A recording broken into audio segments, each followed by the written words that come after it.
So I can turn this into a spoonful of that. I find the pearl to be the most useful of the molecular gastronomy applications. I'm going to make a corn cake with a barbecued crab and cilantro pearls. We are going to show you what happens when you combine the art of cooking with the smarts of science, a little thing called molecular gastronomy. What I'm going to make now is a corn cake with barbecued crab and cilantro pearls. You need corn cake batter, barbecue sauce, lump crab meat, fresh cilantro, fresh parsley, sodium alginate, and calcium chloride. Why don't we start with the corn cake and take that corn cake batter, and we're basically just going to make pancakes out of it. These will take about 4 minutes on the first side and about 3 minutes on the second side. All we really want to do is brown them up, flip them over, and make sure they're no longer wet on the inside. What we're going to work on now is making our cilantro pearls. I'm going to put this calcium chloride into water, and all I need for that to do is to dissolve. Calcium chloride is a salt that is a solid at room temperature. Though found in rock salt and concrete, it can also be found in electrolytes, canned vegetables, and brine because of its firming properties.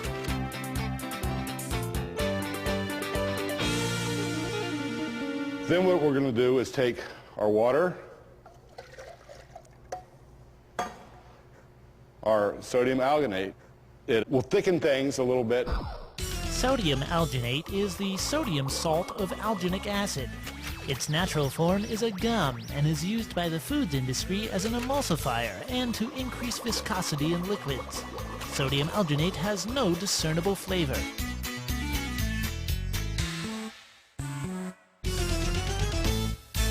We're going to add some parsley and some cilantro to this and puree the whole mess. And when you're finished with that, we strain it and it ends up looking like this. So basically, you've got a nice bright green color. It's got a lot of flavor from the cilantro and the parsley. Make sure that this calcium chloride is completely dissolved in the water. You can either do it like this, one little drop at a time with a spoon, or you want to get a little bit more advanced. I'm just using the syringe and doing it one drop at a time. And as you can see, is the minute they hit that solution, they kind of form into a ball. Scoop them all out of there.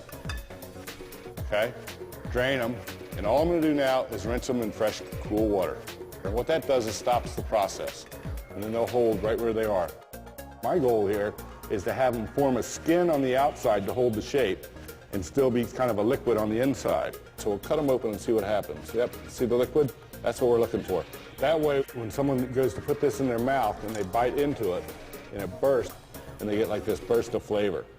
So to take the syringe idea one step further, I have this neat little gizmo here where I'll pour some of the mixture into this little dish, and then I'll set this in here. What this is, it's still a syringe, but it's hooked up to 96 droppers there, so it drop that many at once. Just set it in there. I'll pull some of that mixture up into it, like that. Now I can pick this thing up, and then we'll hold it over our calcium chloride solution, and it just rains them. This really speeds up the whole process. So now I'm just going to scoop them out with the sieve. At this point, we've got our pearls made. Why don't we go ahead and build this plate? We have our corn cakes. Put down one of them first, some of the crab meat on top of it, and put a little bit of barbecue sauce. This is a barbecue sauce that we make in-house. You don't have to make one. You can buy one if you'd like, if you have your favorite. But you can change, the style that you're going with. If you want to have it as an Asian flair or a Caribbean flair, you can do that as well. Another corn cake, more crab meat, more of the barbecue sauce. And now we're going to finish it up with some of these cilantro pearls. These we'll just put around the plate as a garnish, and some of them fall into the plate. We'll actually put some of it on top too, because I want to make sure that people actually get a hold of a couple of these, and then when they bite into it, it'll burst in their mouth and they'll love it. And there you have it, corn cake with a barbecued crab and cilantro pearls. Delicious flavors plus innovative science is the perfect formula for lab coat cooking.